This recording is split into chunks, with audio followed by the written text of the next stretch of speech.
दोस्तों आप देख रहे हैं खबर पॉइंट। सबसे पहले मैं आपसे रिक्वेस्ट करूंगा कि हमारे चैनल को सब्सक्राइब करें, बेल आइकॉन पर प्रेस करें, हो सके तो शेयर ज़रूर करें।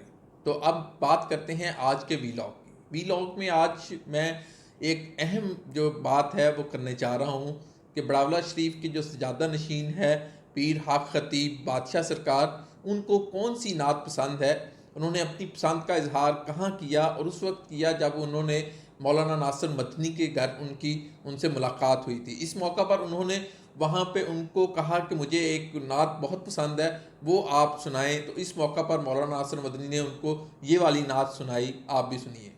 बहुत शुक्रिया। नात मुझे बहुत पसंद है, मैं वारी वारी जावा, एक बार वो थोड़ी सी सुना जी सोने ने ते हुसन भी सोने का ही बयान कर दिता है।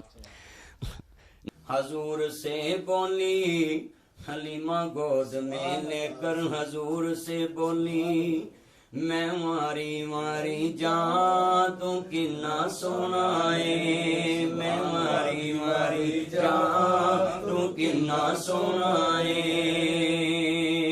गल ए मदनी सारे जग नू सना, गल ए खतीब सारे जग नू सना, गल ए नासर सारे जग नू सना। सोने जैसा जग विच आया कोई ना, एहो नारा असां गली गली लाउना ए, एहो नारा असां काने विच लाउना ए, एहो नारा असां कलर सईदा लाउना ए, एहो नारा असां बलावड़े शरीफ लाउना ए। मैं वारी वारी जा तू किन्ना सोना ए।